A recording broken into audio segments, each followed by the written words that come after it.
नमस्कार, मैं दीपक कुमार, सहायक आचार्य ईएफएम राजकीय महाविद्यालय बारां। आज हम पढ़ेंगे मुद्रा संकुचन या अविस्फीति के कारण और उसके प्रभाव। तो उससे पहले हमें सबसे पहले जानना जरूरी है कि मुद्रा संकुचन होता क्या है। मुद्रा संकुचन मुद्रास्फीति के ठीक विपरीत स्थिति है। मुद्रा संकुचन की स्थिति मुद्रा का मूल्य बढ़ता है एवं वस्तुओं एवं सेवाओं की कीमतें कम होती है। मुद्रा संकुचन में सामान्य मूल्य स्तर में निरंतर एवं महत्वपूर्ण गिरावटें आती हैं। मुद्रा संकुचन को विभिन्न अर्थशास्त्रियों ने परिभाषित किया है। तो उनमें सबसे पहले है क्राउथर के अनुसार मुद्रा संकुचन वह स्थिति है जिसमें मुद्रा का मूल्य बढ़ता है अर्थात कीमतें गिरती है। इसी प्रकार कोलबोन का कथन भी ये उचित है कि मुद्रा संकुचन गिरते हुए व्ययों तथा कीमतों से संबंधित किया जाता है, किंतु अधिक सही होने के लिए हमें स्मरण रखना चाहिए कि सभी गिरती हुई कीमतों की दशाओं में मुद्रा संकुचन नहीं होता। कुछ गिरती हुई कीमतें मुद्रा अपस्फीति के कारण होती है। बेरोजगारी मुद्रा संकुचन की कसौटी है। इसी प्रकार पीगू ने भी मुद्रा संकुचन को परिभाषित किया है। मुद्रा संकुचन मूल्य स्तर के गिरने की वह अवस्था है जो उस समय उत्पन्न होती है जबकि वस्तुओं तथा सेवाओं का उत्पादन मौद्रिक आय की तुलना में तेजी से बढ़ता है। पीगू के अनुसार मूल्य स्तर में प्रत्येक कमी मुद्रा संकुचन नहीं है।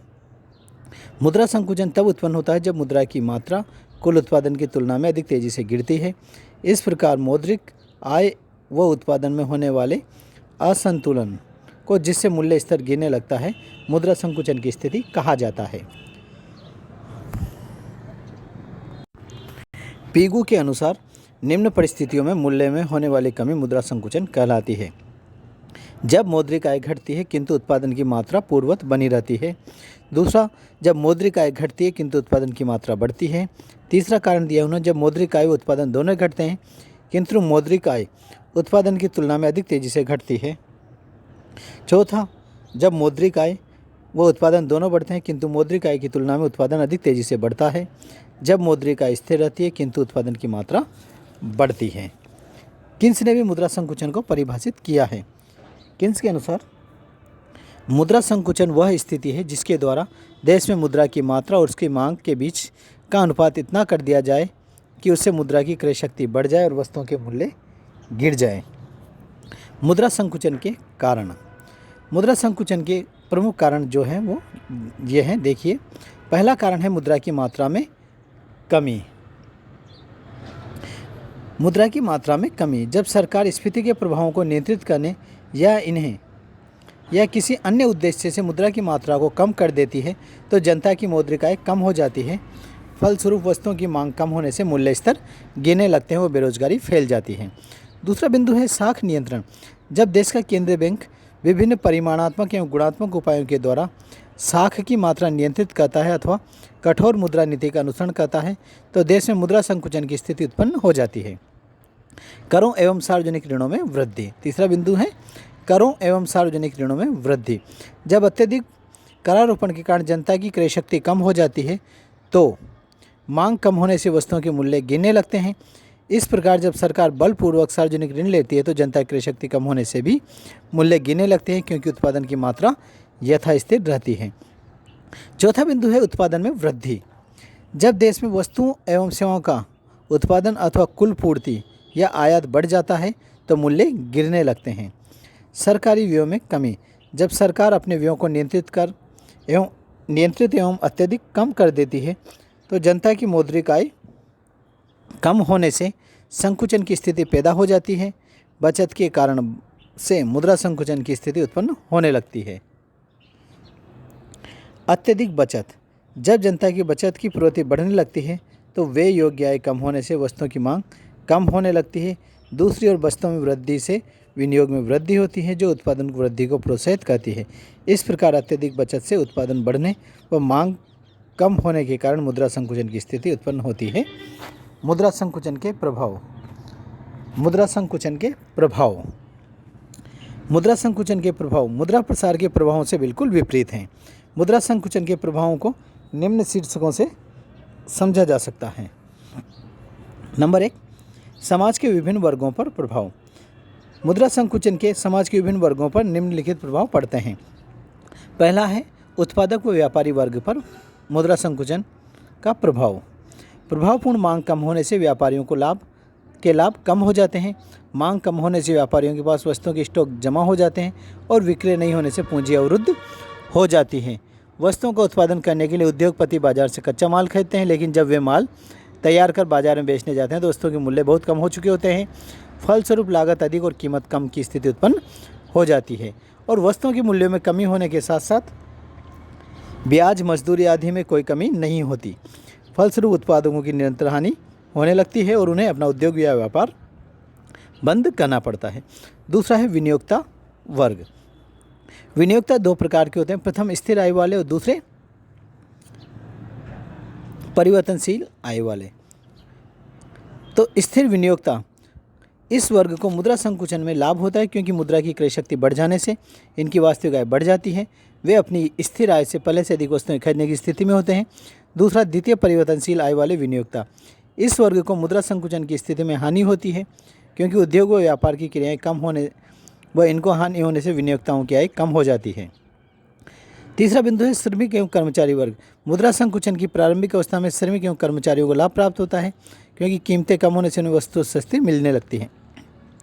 उनके वेतन भत्ते कम करना आसान नहीं होता तो संकुचन की स्थिति में उनकी क्रय शक्ति बढ़ जाती है, लेकिन धीरे धीरे इस वर्ग को भी हानि उठानी पड़ती है क्योंकि उत्पादक एवं व्यापारियों के लाभ घटने से वे उत्पादन कम या बंद करने लगते हैं, जिससे कर्मचारियों की छटनी होने लगती है। फलस्वरूप बेरोजगारी फैलने के कारण श्रम असंतोष बढ़ने से हड़ताल व तालाबंदी भी होने लगती है, जैसे कि वर्तमान में किया जा रहा है। सरकारी कर्मचारियों के, राजपत्रित अधिकारियों के 2 दिन का और अन्य कर्मचारियों को 1 दिन का वेतन काटा जा रहा है कोरोना महामारी के संदर्भ में।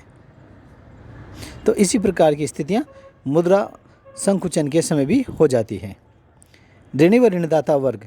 मुद्रा संकुचन की स्थिति में मुद्रा का मूल्य बढ़ जाने से ऋणदाता को लाभ होता है जबकि ऋणी को हानि होती है।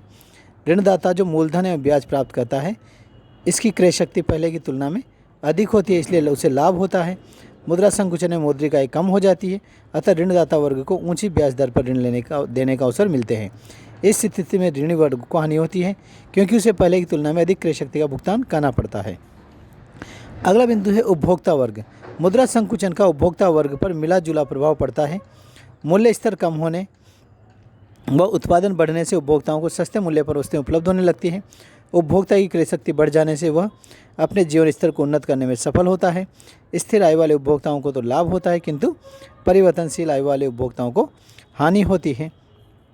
मूल्य स्तर कम होने से उद्योगपतियों व्यापारियों को लाभ समाप्त हो जाते हैं।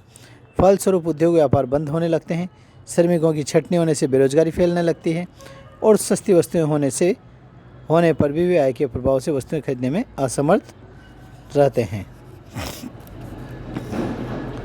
मुद्रा संकुचन के अन्य प्रभाव, जिसमें है आर्थिक प्रभाव। सरकार के द्वारा वेतन कटौती विभिन्न वित्तीय आपातकालीन या वित्त की कमी की स्थितियों में की जाती है। यह सरकार को बहुत अत्यधिक आवश्यकता हो तब की जाती है, जैसा अभी वर्तमान में कोरोना महामारी के समय किया जा रहा है, क्योंकि ये महामारी पूरे विश्व को प्रभावित कर रही है। इसलिए इसको नियंत्रित करने के लिए वर्तमान में वेतन कटौती की गई है, जैसा कि मैंने आपको पहले बताया। आर्थिक प्रभाव, तो मुद्रा संकुचन के निम्नलिखित आर्थिक प्रभाव पड़ते हैं, जैसे सार्वजनिक ऋण भार में वृद्धि। मुद्रा संकुचन में मुद्रा का मूल्य बढ़ जाता है, इसलिए जब सरकार अपने ऋणों का भुगतान करती है तो उसे ऋण या ब्याज के रूप में अधिक क्रय शक्ति को त्याग करना पड़ता है, जिससे सरकार का ऋण भार बढ़ जाता है। इन ऋणों का भुगतान करने के लिए सरकार की ओर से सरकार को और ऋण लेने पड़ते हैं। कर भार में वृद्धि। मुद्रा संकुचन की स्थिति में करदाताओं के कर भार बढ़ जाते हैं। करों की दर यथावत रहने के कारण उन्हें अधिक क्रय शक्ति का त्याग करना पड़ता है। आय कम होने से करों के भुगतान करने में कठिनाई होती है। कर वसूली में कठिनाई। मुद्रा संकुचन में जनता की मौद्रिक आय कम होने से सरकार के लिए कर वसूल करना कठिन हो जाता है। चौथा है बेरोजगारी में वृद्धि। मुद्रा संकुचन में कीमत गिरने व मांग कम होने के कारण उत्पादकों को हानि उठानी पड़ती है। फलस्वरूप उद्योग धंधे बंद होने लगते हैं। इससे श्रमिकों की छटनी होने लगती है, जिसके कारण बेरोजगारी बढ़ने लगती है। बैंकिंग एवं बीमा व्यवसाय का पतन। मंदी काल में बैंकों की जमाएं कम होने लगती है। प्रथम तो जनता के पास अतिरिक्त मौद्रिक आय ही नहीं होती और द्वितीय वित्तीय बाजार में ब्याज दर अधिक होने से जनता में बैंक जमा करवाने की अपेक्षा बाजार में ऋण देना पसंद करती है। फलस्वरूप बैंकों की जमाएं घटने लगती है। व्यापार और उद्योग बंद होने से ऋणों की मांग कम हो जाती है, जिससे बैंकिंग व बीमा कंपनियों का पतन होने लगता है। निर्यात प्रोत्साहित व आयात हतोत्साहित। देश में वस्तुएं सस्ती होने से उनका निर्यात बढ़ने लगते हैं, जबकि आयात कम होने लगते हैं। आयात कम होने व निर्यात बढ़ने से व्यापार शेष देश के पक्ष में होने लगता है। इससे विदेशी विनिमय दर बढ़ने लगती है। सामाजिक, राजनीतिक एवं नैतिक प्रभाव। मुद्रा संकुचन के राजनीतिक एवं नैतिक प्रभाव बहुत हानिप्रद होते हैं। उद्योग व्यापार मंद होने से श्रमिकों की छटनी होने लगती है। श्रमिक संगठित होकर इसका विरोध करते हैं। फलस्वरूप हड़ताल व तालाबंदी की स्थिति उत्पन्न हो जाती है। सामाजिक शांति भंग हो जाती है। बेरोजगारी से विवश होकर जनता लूटमार, चोरी, डकैती, हत्या आदि असामाजिक कार्यों की ओर प्रवृत्त होने लगती है। बेकारी और भूखमरी आदमी का नैतिक पतन कर देती है। सारी अर्थव्यवस्था भ्रष्ट हो जाती है। ऐसी स्थिति में राजनीतिक अस्थिरता पैदा हो जाती है। सरकार के सामने अनेक समस्याएं उत्पन्न हो जाती है। वस्तुएं होते हुए भी उनका उपभोग नहीं कर पाती है। प्रोफेसर सैमुअलसन ने लिखा है कि मुद्रा संकुचन में श्रम व पूंजी का बढ़ता हुआ बेरोजगार समाज के प्रोफेसर सैमुअलसन ने लिखा है कि मुद्रा संकुचन में श्रम व पूंजी का बढ़ता हुआ बेरोजगार समाज के कुल कल्याण को कम कर देता है। इसलिए एक प्रकार से लाभ प्राप्तकर्ता को प्राप्त होने वाला लाभ हानि उठाने वालों के द्वारा वहन की जाने वाली हानि की तुलना में कम होता है।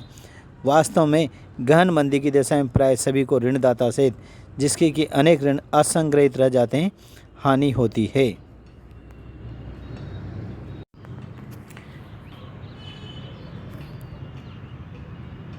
मुद्रा संकुचन के नियंत्रण के उपाय। मुद्रा संकुचन के नियंत्रण के उपाय। मुद्रा संकुचन पर नियंत्रण के लिए जनता की मौद्रिक आय में वृद्धि के साथ उत्पादन की मात्रा में कमी लाने संबंधी उपाय करने चाहिए। मुद्रा संकुचन को नियंत्रित करने के प्रमुख उपाय निम्न हैं। इनमें सबसे पहले हैं मौद्रिक उपाय। मौद्रिक उपाय ये उपाय देश के केंद्रीय बैंक द्वारा किए जाते हैं, जिसमें पहला है मुद्रा की मात्रा में वृद्धि। मुद्रा संकुचन का एक कारण मुद्रा की मात्रा कम होना है। अतः मुद्रा संकुचन को नियंत्रित करने के लिए देश का केंद्रीय बैंक अतिरिक्त मुद्रा का निर्गमन कर सकता है, जिससे मुद्रा की पूर्ति बढ़ती है। जनता की क्रय शक्ति बढ़ने से वस्तुओं की मांग और मूल्य स्तर बढ़ने लगता है। दूसरा है साख का प्रसार। मुद्रा संकुचन पर नियंत्रण रखने के लिए केंद्रीय बैंक अपनी साख नीति को उदार बनाता है या बना सकता है। ब्याज दरों में कमी करके ऋणों को प्रोत्साहित किया जा सकता है। खुले बाजार की क्रियाओं द्वारा जनता से प्रतिभूतियां खरीदकर उसकी क्रय शक्ति बढ़ाई जाती है। इसी प्रकार नकद कोष अनुपात में कमी करके व्यापारिक बैंकों की साख प्रसार की छूट दी जाती है। साख प्रसार से वस्तुओं की मांग एवं मूल्य बढ़ने लगते हैं। दूसरे प्रकार के उपाय हैं राजकोषीय उपाय। मुद्रा संकुचन को नियंत्रित करने के लिए मौद्रिक उपाय की तुलना में राजकोषीय उपाय अधिक प्रभावी होते हैं, जो कि निम्न है। करों में कमी। सरकार करों की मात्रा कम करके तथा कुछ करों को हटाकर जनता की क्रय शक्ति में वृद्धि कर सकती है। इससे जनता की उपभोग प्रवृत्ति एवं मांग बढ़ने से मूल्य बढ़ने लगते हैं। इसी प्रकार कंपनियों व अन्य व्यवहारिक उपक्रमों को करों में छूट देने से उनके लाभ बढ़ते हैं, जो क्रय शक्ति के माध्यम से अंततः मूल्य स्तर में भी वृद्धि करते हैं। सरकारी व्यय में वृद्धि। सरकार अपनी विभिन्न योजनाओं एवं विकास कार्यों पर अधिकाधिक धन व्यय कर जनता के हाथों में क्रय शक्ति पहुँचाकर प्रभावपूर्ण मांग में वृद्धि के द्वारा कीमतों में वृद्धि कर सकती है। सरकार द्वारा निर्माण कार्यों पर व्यय करने से रोजगार के अवसर बढ़ते हैं। सन 1929 को आर्थिक मंदी के प्रभावों को दूर करने के लिए अमेरिकी सरकार की न्यू डील की योजना सफलतापूर्वक लागू की गई। तीसरा था सार्वजनिक ऋणों का भुगतान। मुद्रा संकुचन के प्रभावों पर नियंत्रण रखने के लिए सरकार सार्वजनिक ऋणों एवं ब्याज का जनता को भुगतान कर सकती है। इससे जनता के हाथ में क्रय शक्ति पहुँचने से वस्तुओं की मांग और मूल्य में वृद्धि होने लगती है। आर्थिक सहायता। सरकार आर्थिक सहायता देकर बंद हुए उद्योग धंधों को पुनः चालू करवा सकती है, ताकि आय, रोजगार, मांग, उपभोग और मूल्य स्तर में वृद्धि हो सके। सरकार सामान्य जनता को उपभोग ऋण देकर भी मांग में वृद्धि कर सकती है। पांचवा बिंदु है विदेशी पूंजी को प्रोत्साहन। सरकार विदेशी विनियोगों को प्रोत्साहन देने के लिए अनेक छूट दे सकती है। विदेशी पूंजी आने से देश में नए उद्योग धंधे खुलने से रोजगार के अवसर बढ़ते हैं, जिससे आय, मांग व कीमतें बढ़ने लगती हैं। अन्य उपाय भी हैं इसके। निर्यात प्रोत्साहन एवं आयात प्रबंध। निर्यात प्रोत्साहन एवं आयात प्रबंध।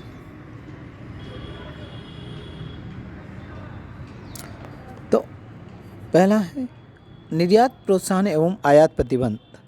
अतिरिक्त उत्पादन को निर्यात करके पूर्ति एवं मांग में संतुलन रखा जा सकता है। अतः सरकार को निर्यात प्रोत्साहन के सभी उपाय करने चाहिए और साथ ही आयातों पर प्रतिबंध लगा देना चाहिए। निर्यात वृद्धि से देश में वस्तुओं की मात्रा कम होगी एवं मूल्य बढ़ने लगेंगे। दूसरा है अतिरिक्त माल का क्रय।